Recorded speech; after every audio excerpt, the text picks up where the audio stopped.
Our speaker this morning is Graham Budd, who's spent more than 30 years working in the technology and semiconductor industry. He was president and chief operating officer at ARM, which is the company that designs the computer chip inside your phone, until he retired last year. He originally studied engineering at Cambridge University, and then during the 1990s, he led the development of some of the first single-chip computer designs in the early days of ARM. Graham ran ARM's processor division from 2005 during the development of computing technology for the smartphone era, before becoming COO in 2008. And he joined the ARM board of directors after the company was acquired by SoftBank in 2016.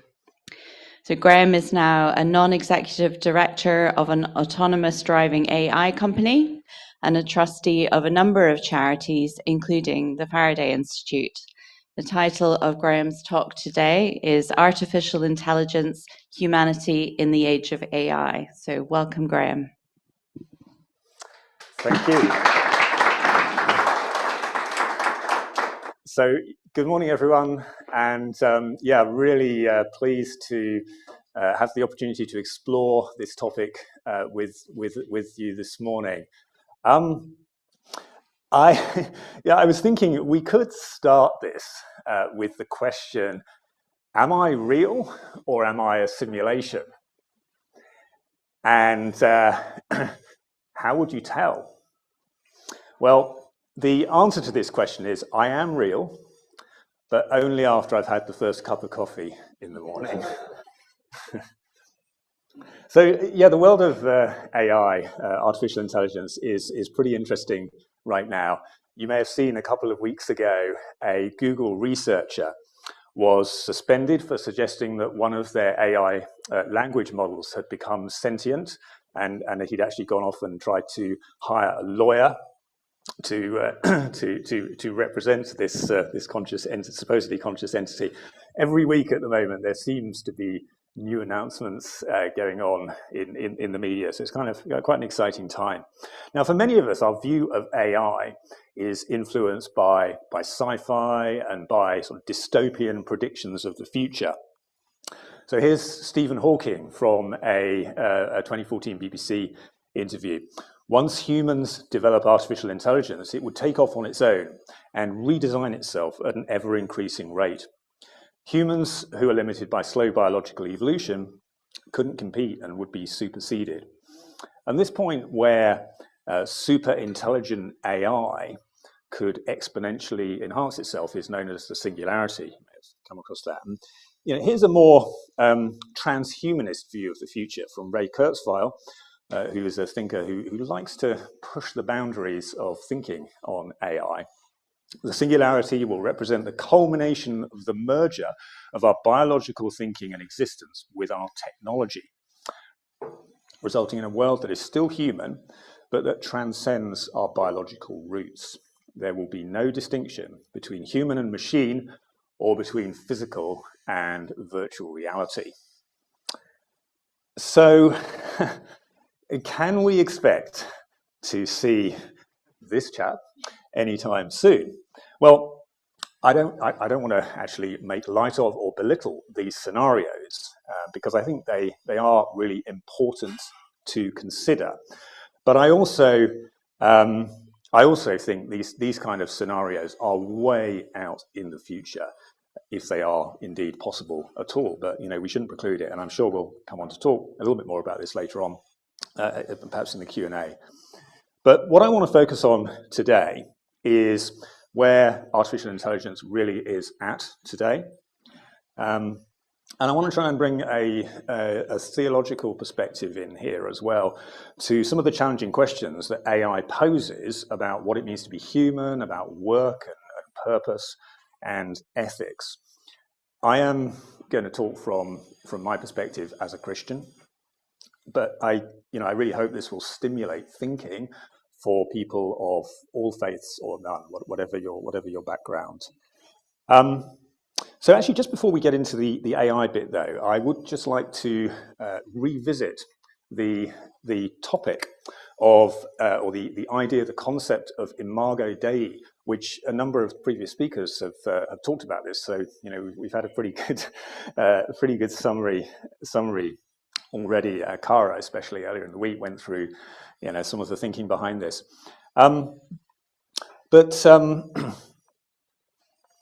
You know, this is the idea that human beings are made in the image of God, and therefore endowed with special value and special unique characteristics, including the ability to have relationship with God himself. You know, the Genesis account in the Bible, of which, you know, this verse is a sort of small part of that creation account, really adds purpose and meaning to what we know from science about the creative mechanisms that God used to bring the universe and life into being. The Big Bang, chemistry, evolution, these sort of processes. And it also tells us that God's creation was good. So, and that creation includes humans. So it therefore should also include our capability, which is in his image, to create new ideas and new technology, which includes things like AI. And actually, our ongoing creativity can help sustain the planet, improve lives, and enable all of humankind to flourish. Now, of course, you know, we all recognize human free will means that technology can be used for good or evil, and so there are some risks that we need to manage them. So we're going to talk about that a bit more later on. But, you know, I just wanted to start really by saying, you know, I am definitely a techno-optimist. I think all aspects of our creative abilities are to be celebrated and encouraged, including technology. So let's go on to talk about AI. Lots of definitions of artificial intelligence out there. I particularly like this one, which is from IBM. And artificial intelligence leverages computers and machines to mimic the problem-solving and decision-making capabilities of the human mind. And the reasons I like this, I mean, first of all, I think it's quite practical. It uses the word mimic, which sort of makes it clear that artificial intelligence is a simulation, which I think is quite important. And it also leaves some space there. You know, it talks about artificial intelligence being about the problem-solving and decision-making capabilities of the human mind. So it leaves open the possibility that the human mind is maybe capable of other things beyond those. So it leaves a bit of space for mystery in there. Let's just talk very briefly about the journey that AI has been on over the last few thousand years. I'm just going to pick out a few points which are kind of relevant to what we're going to be talking about later. And by the way, there are so many good books on this. You know, if you want a good backgrounder on AI, my personal favorite is a book by Melanie Mitchell called AI, A Guide for Thinking Humans, but there are loads of them, so you know, you can take your choice. The foundations of AI really built on the desire of early philosophers and theologians to understand the human body, mind, and soul, which developed into then thinking about the mind as a computer and the body as a machine, and how could you simulate these. AI started to make its way into public consciousness through different types of science fiction.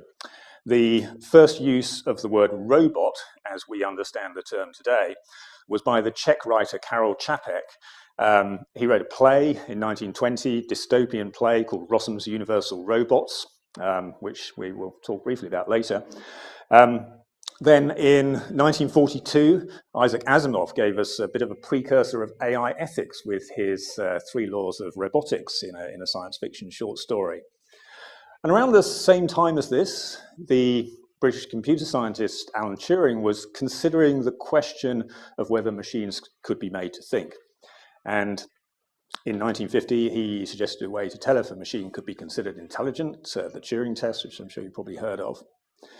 The first time we see the term artificial intelligence being used is in 1956 by John McCarthy, as one of the early pioneers of AI.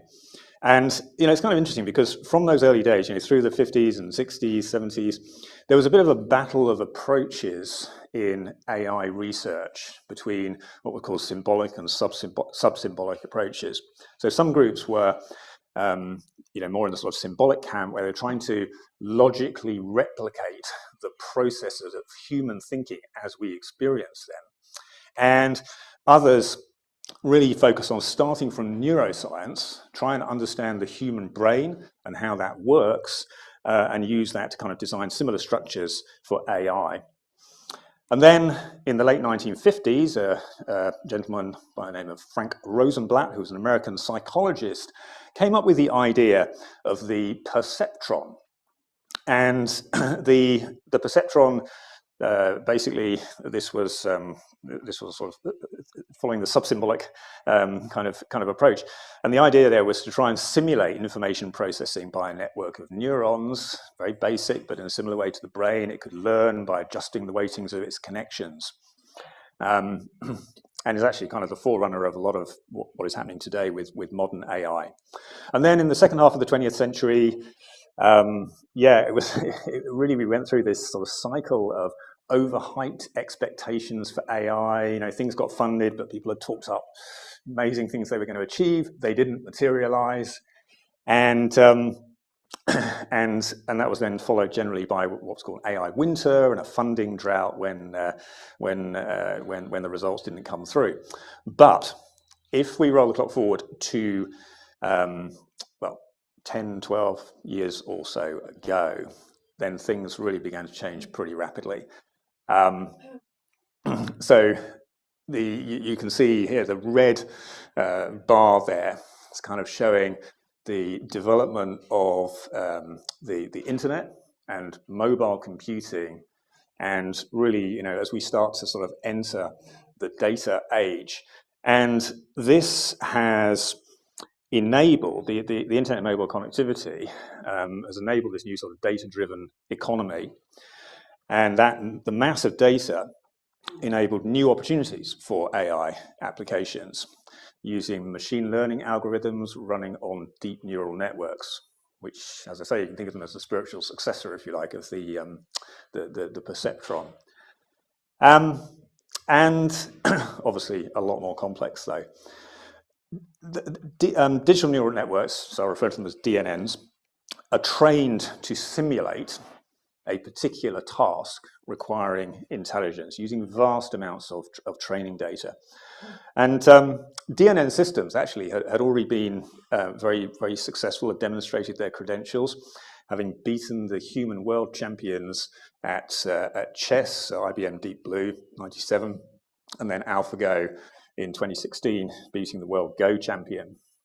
So you had these two factors happening at the same time: the kind of the rapid development of the technology, but also the external factors, the internet and mobile connectivity, mobile computing, just making it possible for everything to really take off. And because of the commercial opportunities around this, investment has poured into the development of deep neural networks. And this is amazing. This is enabling amazing advances in AI applications, like autonomous vehicles, medical diagnosis, language translation, drug discovery, all of these kind of things. And we have many, many invisible applications around us today using AI built into our phones, or built into the sound system and everything, what's running Zoom and the closed captioning, and it's just all around us. And the pace of development is accelerating. So so that's really sort of the frontiers of AI in terms of what's happening in applications, and it is all driven by the money. What is happening in research? Well, one prize goal for AI is achieving what is called artificial general intelligence, or AGI. And so the way to think about AGI is it is achieving truly human-like AI, which of course is a little tricky to define what that actually means. But I think one thing that's clear is that the different applications and the AI models that we see today, they're very good at doing a specific task, but they don't reason in the way that a human being does. So we're really still quite a long way away from this. Whatever hype you see in the media about artificial general intelligence being achieved, we're still a very long way away from it. So for many years, the game of Go, I mentioned a minute ago, was considered to be the pinnacle of AI research. It was thought to be the most complex test of human intellectual power. And then this got cracked, 2016, when Google DeepMind's AlphaGo beat Lee Sedol, the world champion. AlphaGo, it's a deep neural network, DNN structure model that it used, trained on millions of games, and by being able to repeatedly play itself. And it could infer moves that no human could understand. And it's interesting that often those moves were described by human observers as being beautiful. But I think it was clear that this amazing AI system or model was not in any way sentient or able to understand what it was doing, but it still achieved an amazing result, surpassing human intelligence in that one particular field. So here's another example of things that are going on, today. This was just a few weeks ago, last month, that so Google announced a new AI model called Imagen. And the idea of this is being able to create high quality images from text descriptions. So the example here, an alien octopus, you type in an alien octopus floats through a portal reading a newspaper, and that's what it spews out. If you go to the link there, it's pretty cool actually what it can do. But what's the reason I particularly wanted to mention this one is it's really interesting that Google have chosen not to release. I mean, a lot of the AI models are actually made accessible to other researchers, or in some cases even to the general public. But they've chosen not to make this available because of the risk or the way that it could be used to create deepfake pictures. And all the ethical implications of that. So that's kind of interesting. Now, the hottest topic in AI today, I would say, is natural language processing. And these are huge DNN-based models, get trained on vast amounts of generally written data, feed it the Encyclopedia Britannica, the whole of Wikipedia, whatever you want. And these models can, they're amazing. They can write high quality summaries of text. They can write poetry. They can answer questions seemingly on any topic. The output can be incredibly human-like. Certainly of the latest systems, incredibly human-like. And so, for example, you remember right at the start of this, I mentioned the Google researcher who got suspended. Well, he was, unless it was a publicity stunt, he was fooled by just how realistic this AI was. And what's interesting as well about these models is that developers have found unexpected emergent intelligent capability arising as they get bigger. Now, by that, I don't mean they're suddenly conscious or sentient or anything like that, but just in terms of the complexity and the power of what they are able to do. One example was being able to solve maths problems, just as a result of having kind of absorbed so much data about the world and how everything works. They were suddenly able to solve maths problems, which nobody was really expecting. So, it's that's another interesting property of these. But we've got to remember that they are only models.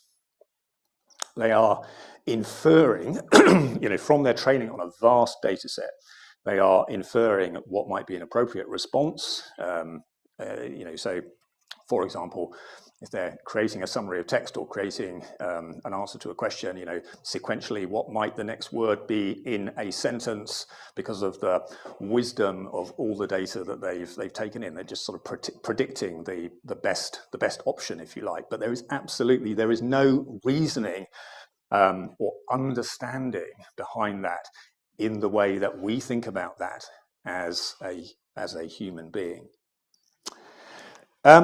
There is a little bit of a problem today, though, in the trend in the size of these models.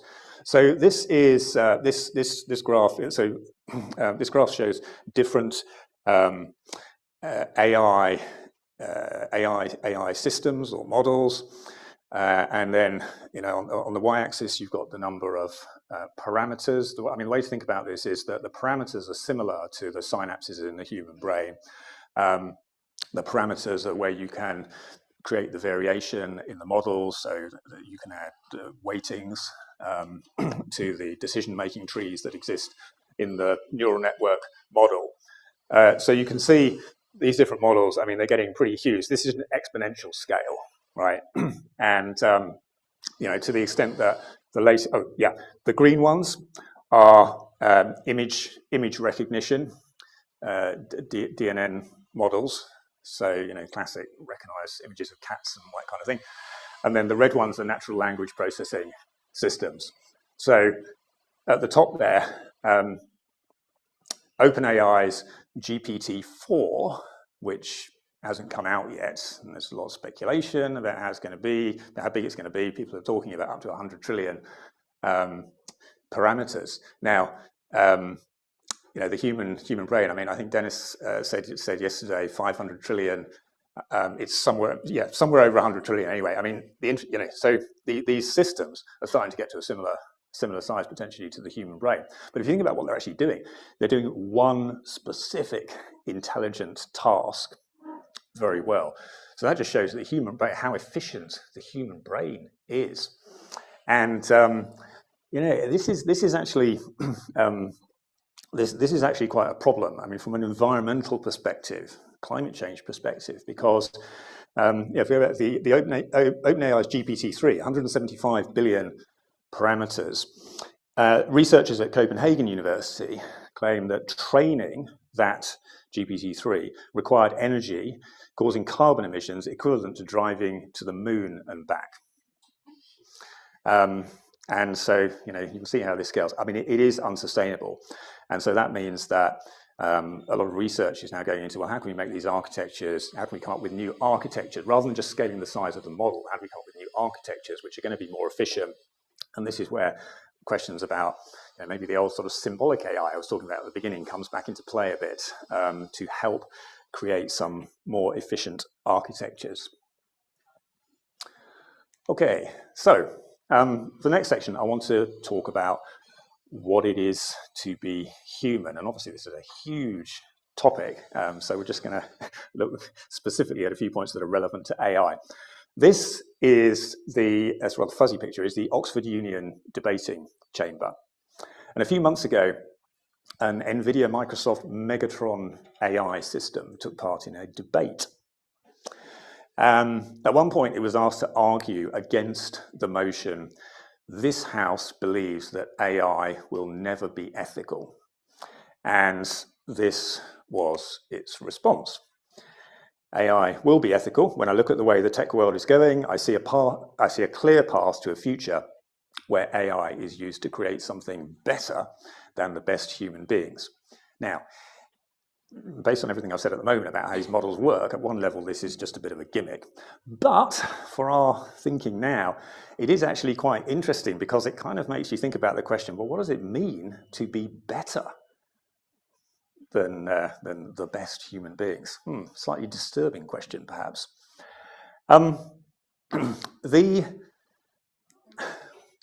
The majority of scientific and philosophical thinking today is, as we've actually heard in some of the previous sessions, is based on a presupposition of a material naturalist and usually reductionist view of human intelligence and reason. the idea that we can be reduced to nothing but the atoms from which the neurons and synapses in our brains are made. And for many AI researchers, the implication of this is that fully human-like intelligence in machines is inevitable because we're nothing more than machines ourselves. But this is an assumption. It's a philosophical position. It's an extrapolation from science into metaphysics, really, which often, unfortunately, kind of gets dressed up in science. When sort of taught in schools, etc. And I rather like this quote from Ray Kurzweil again that sort of illustrates some of the challenge in thinking about the human mind. The idea that we're just machines is grounded in early philosophy and exploration of computing. So, for example, the philosopher Thomas Hobbes, who I guess is best known for his political philosophy, but he is sometimes considered the grandfather of AI because of the way that he explained human reasoning as ratiocination or computing. And Alan Turing, who we were talking about earlier, obviously made amazing ideas that were the foundation of a lot of modern computing. He also played quite a key role in developing the idea that the human mind is like a computer. And then later on, we had Richard Dawkins and the New Atheism movement arguing that a God-free, material-only universe of random chance was the only logical or sort of scientific choice, which then really reinforced this idea of humans being just machines. And, we see this now reflected in the views of individual scientists. So, here's a quote from Francis Crick's book from 1994. The astonishing hypothesis is that your joys and your sorrows, your memories and your ambitions, your sense of personal identity and free will are in fact no more than the behavior of a vast assembly of nerve cells and their associated molecules. And then more recently, Max Tegmark expressed it this way: the conventional wisdom among AI researchers is that intelligence is ultimately about information and computation. This means there is no fundamental reason why machines can't one day be as intelligent as us. So why does all of this matter? Well, I think because a belief that we are nothing but a bunch of atoms diminishes the value and special status of human beings. And it's actually only a few logical steps from there to a belief that individual human lives don't matter, which kind of runs counter to a lot of modern narrative. But that's the implication.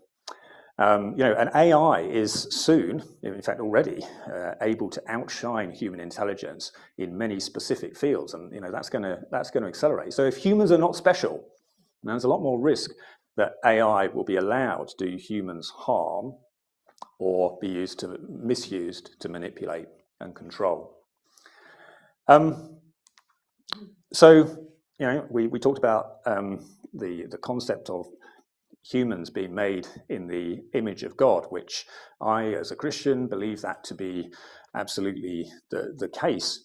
And that means that humans have value, meaning, purpose, which is a really important counter, I think, to this kind of view.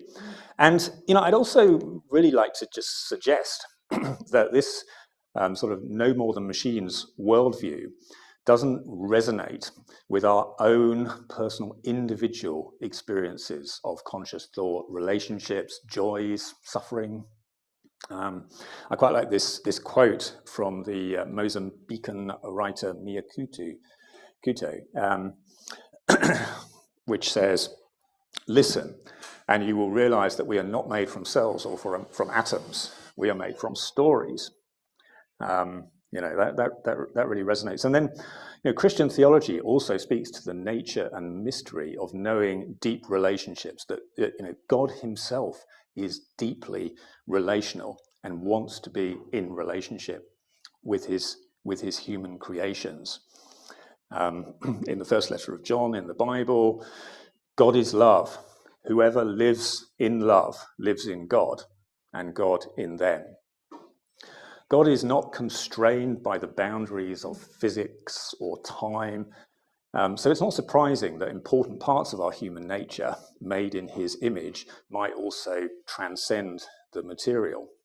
And one of the things I found quite interesting, and he's already been mentioned in one of the other talks, is the atheist philosopher Thomas Nagel reaches a similar conclusion in his book Mind and Cosmos, but he does go to great pains not to bring God into it. It's a sort of rational philosophy argument. And he says, excuse me, he says, consciousness is the most conspicuous obstacle to a comprehensive naturalism that relies only on the resources of physical science. The existence of consciousness seems to imply that the physical description of the universe, in spite of its richness and explanatory power, is only part of the truth, and that the natural order is far less austere than it would be if physics and chemistry accounted for everything. So, the position we decide to take on the nature of being human is really important because it has implications for how we develop and relate to artificial intelligences, especially in regard to questions about AI and personhood. So let's just go and talk briefly about this. If we are nothing but atoms in the material world, then it follows that there's no reason why all human characteristics could not eventually be replicated in an AI simulation of a human created by a human. But if there are transcendent elements to our humanity beyond the currently understood laws of physics, then the efforts of humans to create and simulate that will be futile, or would not be possible, right? Because unlike God, we can only use the material world that we have access to in order to create new technology. So that would mean, if you accept that hypothesis, it would mean that there would always be aspects of being human which could not be replicated by an AI, however good the simulation. So, for example, that might include consciousness or experiencing knowing or experiencing relationship, all these kind of things. Maybe, obviously, we all have different opinions on that. But what one thinks about that particular question then influences your thinking in response to the questions that I put up here about personhood. But I think one of the problems here is that even if we come to a conclusion about that question, we still then have the problem of how to be sure. Because even if we, for example, decide that consciousness it somewhat involves some kind of transcendent property that even if we feel that, it will almost certainly be possible to simulate those effects, to simulate consciousness, self-awareness and understanding in an AI. So how do we kind of know? It goes back to my very first question about, am I real or am I a simulation? And then on top of this, we humans have a huge tendency to anthropomorphize, like the Google researcher I mentioned at the start. And I think this is also likely to lead to an increasing clamor for artificial intelligence to have human rights, some form of rights. One risk of anthropomorphism is to make advances in AI look more human than they actually are. And that kind of distracts us from properly understanding AI. But a bigger risk is manipulation. It's pretty straightforward to simulate a degree of emotional intelligence in a machine, which then becomes a powerful mechanism to use to manipulate humans, exacerbated by our tendency to anthropomorphize. Okay, let's move on. So my last two topics are much shorter. So let's just move on to talk a little bit about work and purpose. Will AI take over all of our jobs? How should we think about this?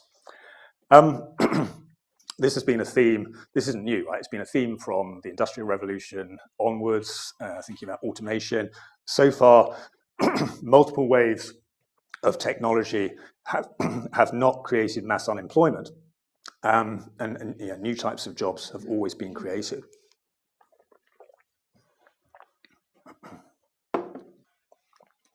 A recent paper in 2019 by a team at Brookings University in the US analyzed the susceptibility of different types of jobs to AI. And the way they did that was by using AI patent filings to link future AI capabilities to different types of specific jobs. And the graph here, which uses their data, shows how strongly different types of jobs are impacted by salary percentile. And so, what's interesting about this is it kind of suggests that actually the jobs that are going to be impacted most are what we would traditionally think of more sort of white-collar jobs, things like doctors and lawyers and, the higher paid jobs up to the right there. And those affected roles, typically they require years of learning and large amounts of knowledge, analyzing legal positions, recommending treatments. And many of us would say, including me, would say, okay, we get that, but you can't replicate the human relationship aspect of a doctor's job, right? But we were just talking about the anthropomorphic tendency, and so we may find people are a bit less concerned about that than we might expect. Now, work is changing, not just because of AI and automation, but also because of human longevity. There's already lots of thinking going on. We're going to need new economic models to be able to deal with that. People are experimenting with things like universal basic income, working patterns changing, gig economy, changing retirement ages. But alongside all of that, how should we think about the purpose and importance of work? And how should we think from a theological perspective? Well, I'm not a theologian, by the way, but just a few thoughts on this. I mean, as a Christian, I think that God himself works in sustaining creation. And if we are humans made in the image of God, it follows that work is good and part of our purpose. And work's also an outlet for the amazing creativity that God has given us. The teaching of Jesus says that work is about serving God and serving others, not about advancing the individual.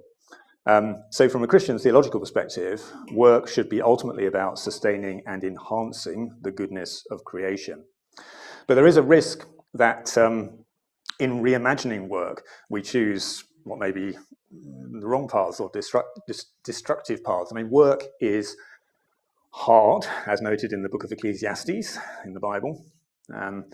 And modern society seems quite fixated on the idea of the pursuit of individual happiness, so therefore, why not eliminate work? Well, in Karel Čapek's 1920 play, I referred to earlier, the sort of protagonist, old Rossum, has a vision of the future along the lines of the quote that you can read here. And man shall be free and supreme. He shall have no other care than to perfect himself. He will not be a machine and a device for production. He will be Lord of creation. In the play, this results in the apocalyptic destruction of everything. But more likely, perhaps, is that it would lead to the subjugation of most of humanity by a few humans who actually control the economy and means of production using the AI and robots. I think generally insights from theology and history suggest that aspiring to be gods in this way is not likely to end well. Okay, so we're running up against time. So let's move on to the last topic, briefly talk about AI ethics. And last December, a 10-year-old girl in the UK who was bored asked Alexa for a challenge. And this is what Alexa said. Okay, I can't do Alexa voice, sorry, but okay, plug a phone charger into the wall about halfway, then touch a penny to the exposed prongs. And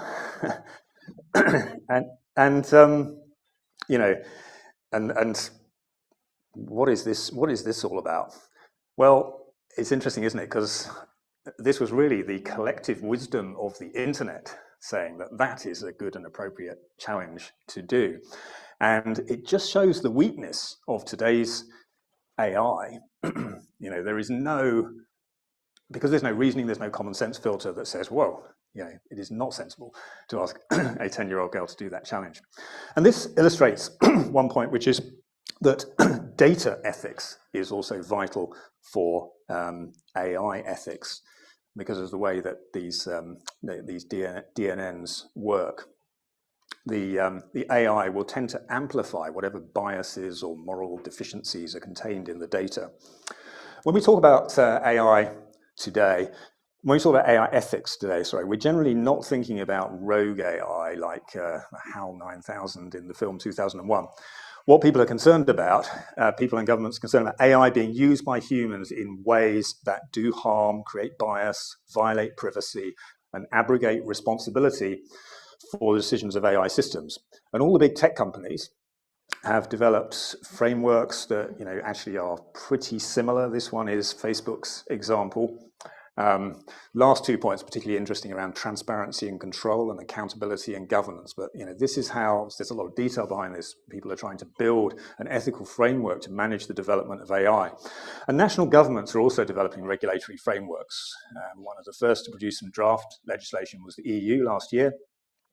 And their plan is to ban what would be called unacceptable risk systems, which might be those that do biometric surveillance or social scoring.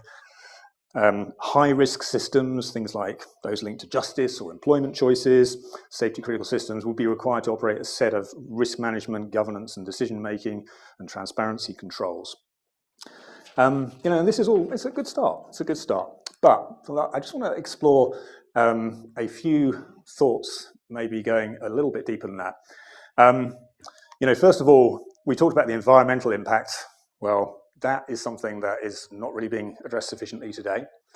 AI needs to be efficient. Can regulation succeed? Well, here the challenge is that a lot of AI technology is very open and very accessible, so you can make all these rules, but actually, will it be possible to keep control of how humans use it?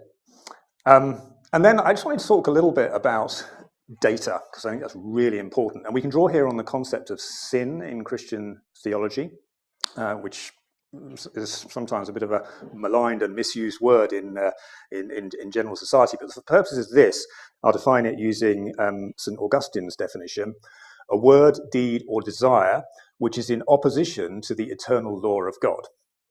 Okay? Now, data contains a lot of information about people. So deliberately false data could be considered to be a consequence of sin, but even to the extent that data is factually correct, it can be used in ways that result in sin, for example, to exploit or manipulate. And also, really, really important, is that when taken in aggregate, as it is by an AI model that's trained on vast quantities of data, it can embody sin in the sense of an unfair bias that disadvantages some groups, for example, on the basis of gender or skin color. And our ethics frameworks are, quite focused already on trying to deal with this, but it's really difficult. There's also a specific issue, I think, in training language models from information and online data sources. And remember, these are a path potentially to one of the possible paths to AGI. This data is full of forms of exploitation, lies, misinformation, conspiracy theories presented as fact. Or communication about doing harm. You just got to go and look at Twitter or Reddit forums. And we can put in place some approaches to try and filter out obvious evils, but we're still left with the detritus of online opinion and misinformation, which may then get amplified by the way that AI works. And then the last point I wanted to make is that I think modern Western society in particular is very attached to the idea that moral frameworks can be relative to individual truth or subjective experience alone, rather than objective absolutes based on external authority or natural law. C.S. Lewis wrote powerfully about the importance of objective values and natural law in his 1943 book, The Abolition of Man. And he draws on objective values from cultures and religions across history and across the world. And although theologians and philosophers might debate what those objective values are, the principle of their existence is fundamentally important to avoid a descent into nihilism, which could be exacerbated by AI, because AI can't differentiate between what might be an emotional reaction or a subjective statement and objective fact. If it's in the data, it's data. It's truth. And that just brings me on to the very last point. In the Abolition of Man, C.S. Lewis also says this: what we call man's power over nature turns out to be a power exercised by some men over other men, with nature as its instrument. And a risk that applies to all the sections we've talked about here really is AI being used to enable some humans or corporations to exercise control over others, widening the inequality gap, or creating a new sort of uber powerful class, or certain companies maybe becoming too powerful. And by the way, this affects not just a risk for AI, but also for things like genetic modification and any type of human augmentation. But particularly important for AI because of the amplifying effect of the way that AI is trained. Also because of the increased susceptibility to manipulation due to anthropomorphism, and indeed the ubiquity of AI. Okay, right, so I think that will do. On the last slide, I've just put, this is a summary of some of the questions that we've been talking about. And obviously we've explored some possible positions and answers and thinking on some of these, but I thought it'd be better just to put the questions up again. Maybe can stimulate some thinking in the next few minutes for Q&A. And by the way, if you want to explore some of this a little bit more, I've included in the slides, at the end of the slides that are on Moodle, I've included a reading list to have a look at. So, okay, that's it. Thank you very much indeed.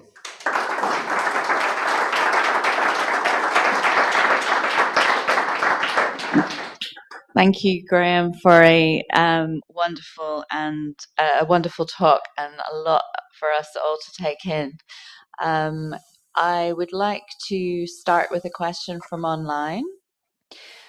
So one of our participants says, obviously humans are not reduced to machines. How about the other way around? Can we potentially make a humanoid robot in the future that is not different from a human being? Maybe we can make a robot that human properties emerges from those materials that have been put together, and can we upgrade a machine to a human being? Yeah, it's a great question. Well, there's probably two questions in there.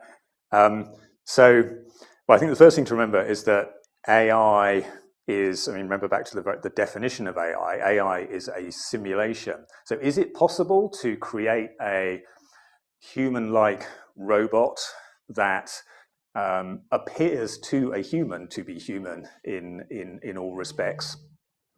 Well, maybe it is possible to do that, but an important question is whether that, even if it appears to be a human, whether it is in fact still a simulation, and whether there is actually then still any difference between that and me as a human being.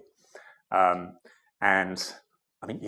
don't know the answer to that. But I would say, in response to the first part of the question, I would say just the pace at which AI technology is accelerating, we need to get ourselves ready for the idea that over the next 10, 20 years, we're going to start seeing much more human-like AI interaction taking place.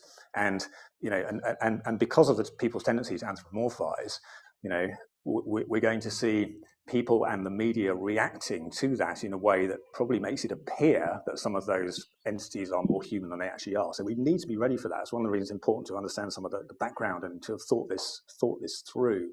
And then the other part of the question about sort of emergent behavior.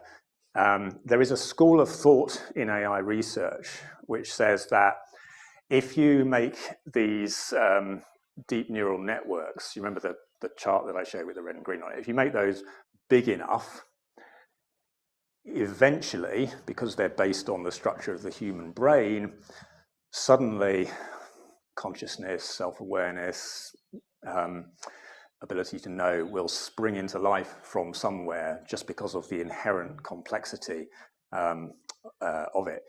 I mean, that is a view. I personally don't agree with that view, but obviously it's not something that one can prove either way. But that's yeah. I mean, I say that is one of the views that some AI researchers do hold. Thank you. Do we have any? We do have lots of questions from the room. I saw Ruth's hand go up first.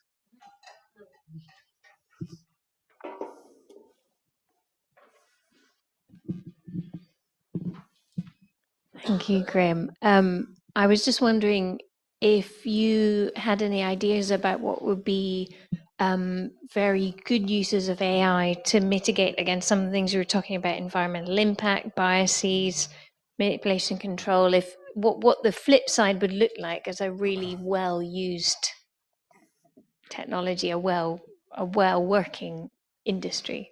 Yes, no, that's a great question. Thanks, Ruth. Well, I actually think we can point to some of the things that AI is already doing today as, certainly as part of the answer to that question.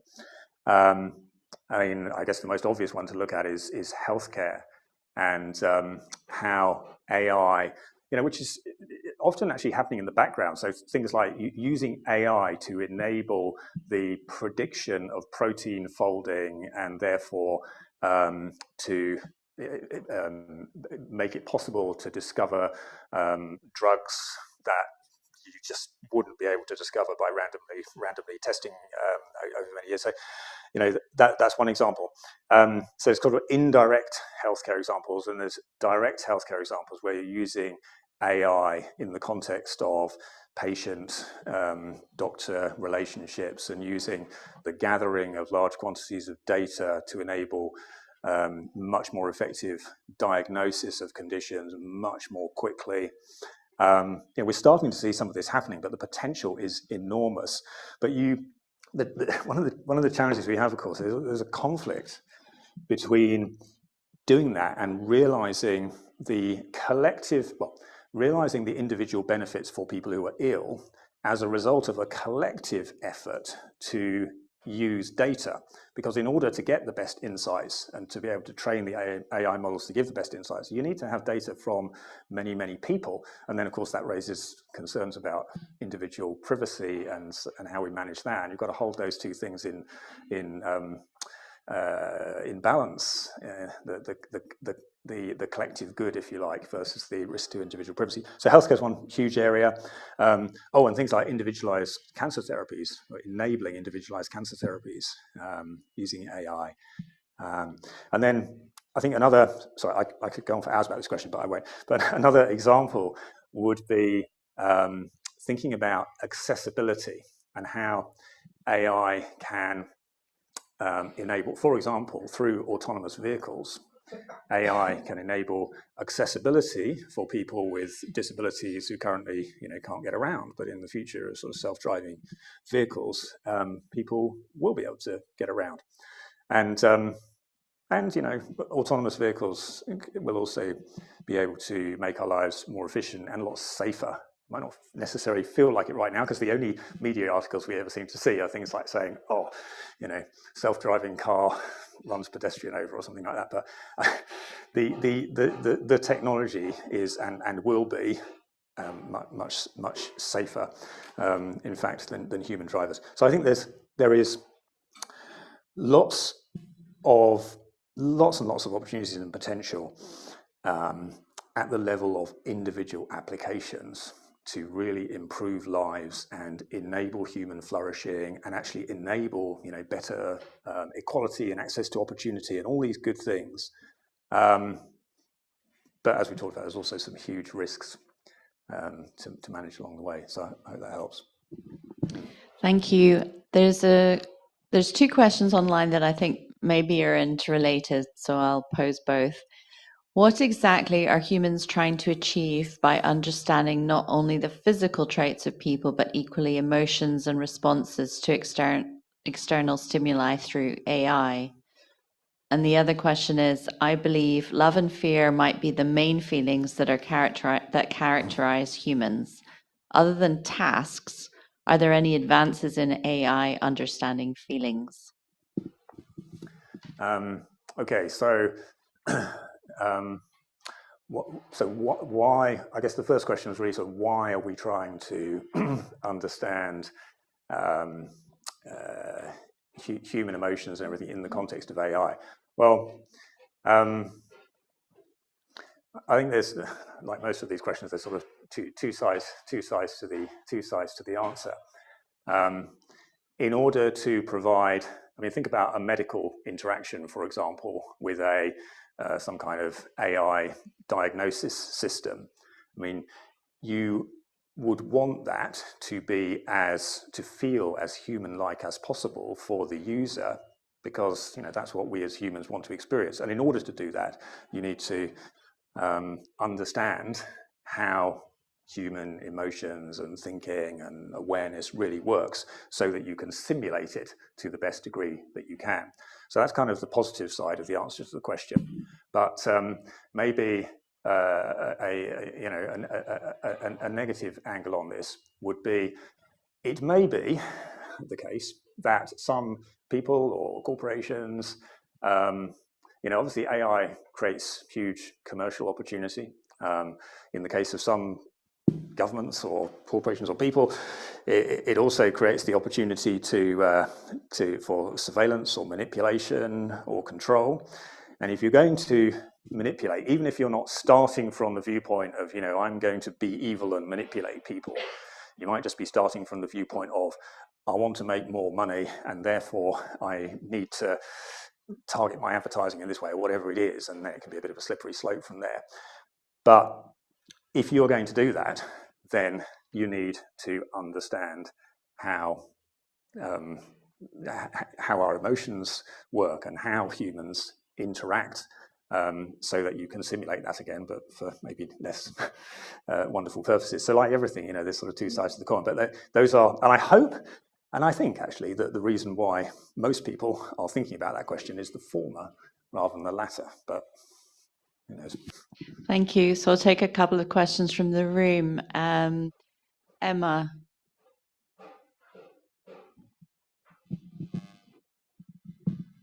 So you talked a little bit about the idea of rights for AI. Do you think there's a case that AI should have rights, not because it's a person, but because it simulates a person? For example, like, should it be okay to verbally abuse a chatbot, not because it's a person, but because you are kind of practicing doing that on something that looks like a person? Yeah, that's a great question. And I mean, yes, some people might feel it's quite enjoyable to verbally abuse a chatbot, to have an outlet to vent your frustration on or whatever. But I mean, I think there might be an interesting analogy here with how we think about animals, which we touched on in some of the other sessions. But I do think that the question of whether you should give some level of rights to an entity is not just dependent on the actual sort of purely rational position as to whether they are conscious or sentient or whatever.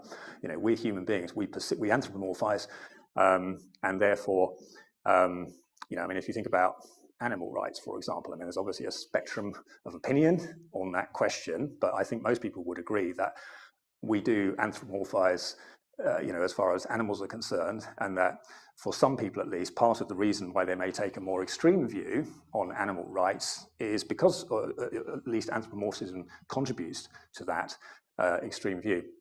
And I think we have to be realistic about that and take into account. When thinking about AIs, you may end up with a situation where, yes, it is only a simulation, but an incredibly good one.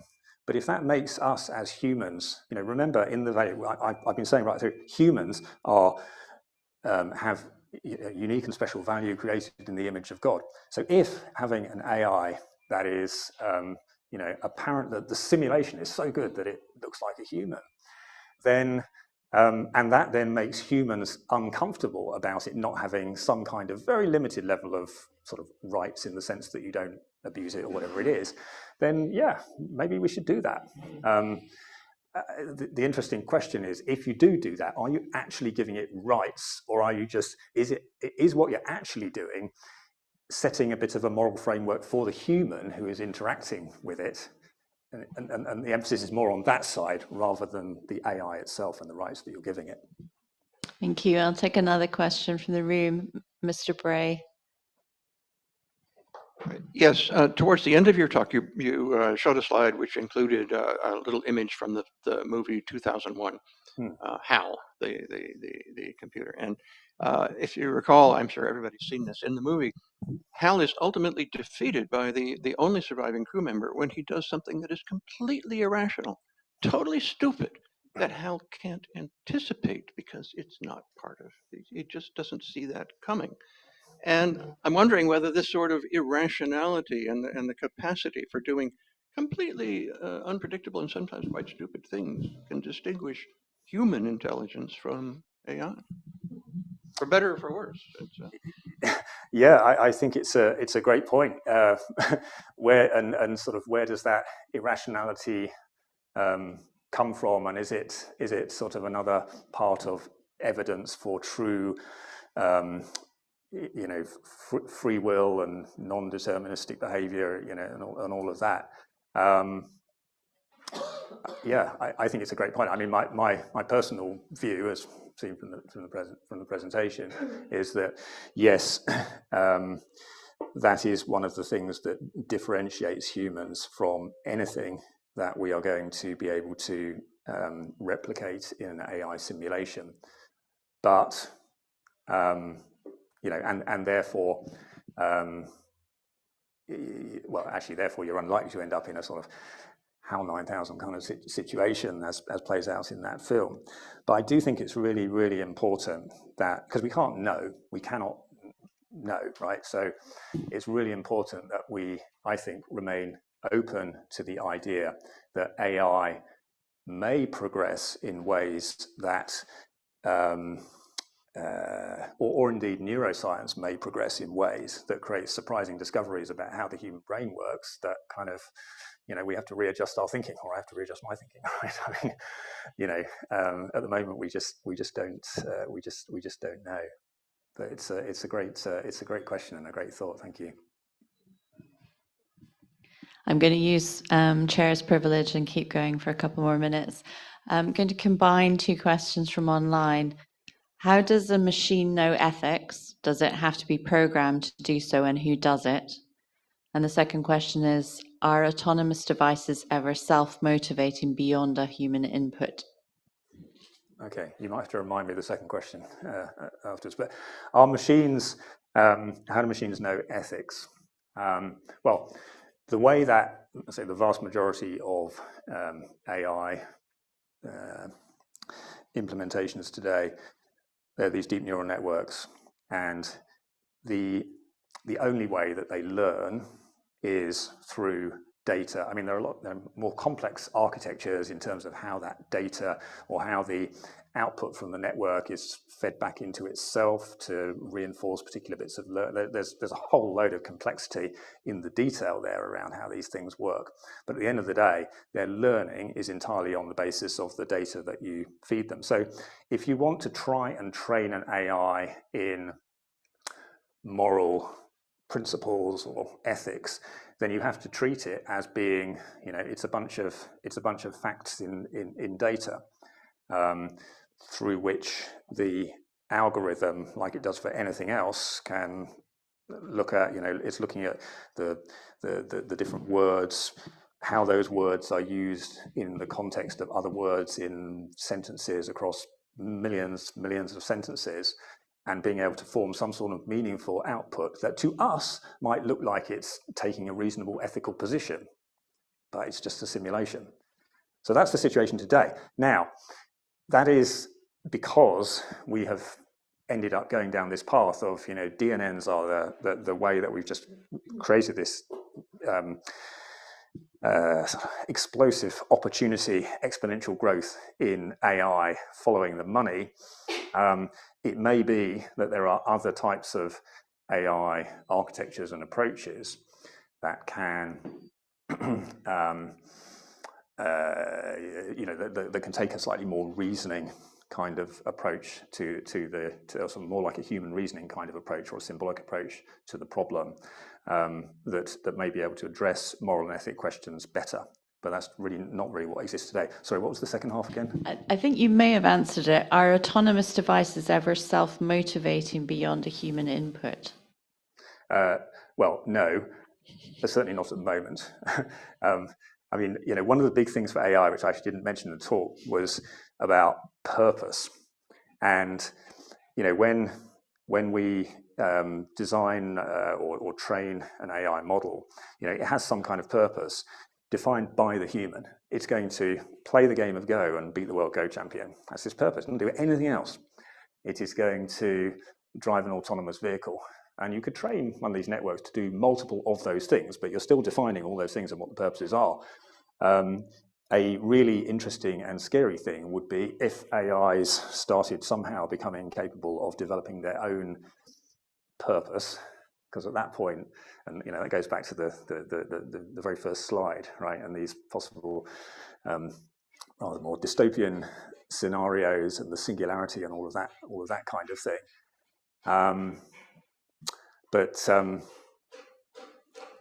Yeah. Anyway, sorry, I've gone slightly off topic there, but I think that answers the question. We could clearly go on for hours. I'm going to take one more question from the room. Dennis.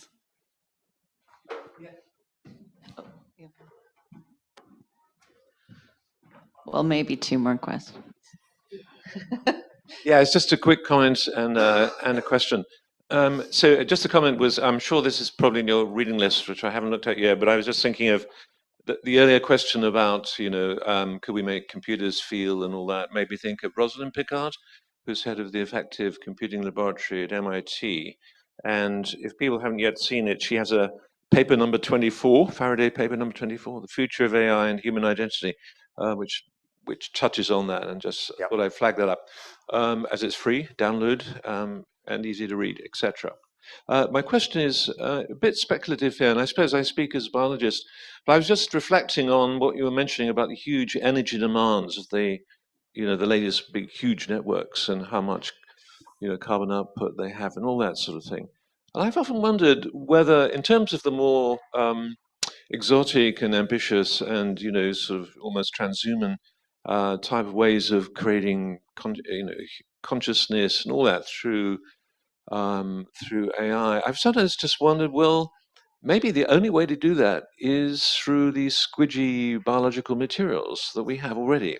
Because materials, often things come down to, if you want to have something with that tiny bit of energy usage and that, really efficient output and that complexity, which is between our ears as we speak, could it be the case, actually, that's the only way of doing that, because those are the materials you need to do that particular job, and we know that, I mean, it's a bit speculative, but I've sometimes wondered about that, and therefore, I mean, there are some wonderful ways of making people, which are quite cheap and lovely and so forth. So I don't know, this is speculation, but I throw that out. It's really a question about materials and the sorts of materials used to make networks and where they're going. Oh, it's a really interesting question. I think, I think the first point to note is that current progress in AI is actually all backed up by neuroscience, and therefore ultimately, the materials, if you like, of the structures of the way that the brain works. Actually that's kind of where we are today. But in terms of the question of whether there might be some sort of ultimate dependency on, needing to use that kind of those materials or that kind of structure to create something intelligent, I mean, obviously don't know the answer to that question, but I think that question sort of takes us more into the domain of starting to think about transhumanism. Because you have sort of people thinking about, brains in jars and is one still human if you're sort of floating in a jar, And it takes us into transhumanism. It takes us into thinking about human augmentation and how you could potentially augment the human brain, so that effectively, it was the quote from Ray Kurzweil right at the beginning about this idea that humans and technology and AI will start coming together, and there's no sort of boundaries between the virtual and the real and all this kind of thing. So, simple answer to your question is, none of us know whether there's something really special about the way the human brain is constructed that means that you kind of need to use that structure in order to deliver truly intelligent capabilities. But it raises a whole load of really, really interesting questions, which would be wonderful to discuss if we had another hour. But and just mention one last thing. Just your first point, absolutely yes. The Rosalind Picard's paper is on the reading list, and the other one I'd recommend to you on the reading list is there's a book which came out of some Faraday Institute research from published last year, called "The Robot Will See You Now," which is a collection of essays. Edited by John Wyatt and Stephen Williams, and I'd recommend that as another good source to read through. If you want to get a perspective that brings in a Christian theological perspective on thinking about some of these issues around AI as well, that's a good place to go. Last question. Mike has been waiting patiently.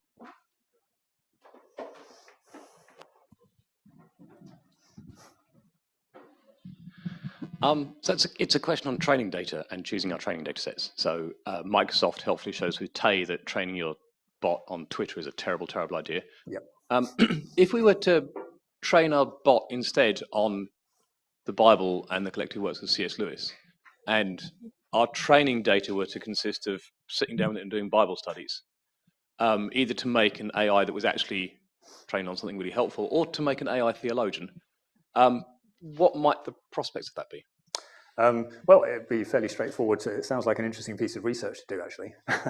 But the problem with it, I suspect, is going to be that, for example, when you read the Bible, I mean, the Bible is quite a long book, but the different chapters in the Bible are all set in their different contexts of historical narrative or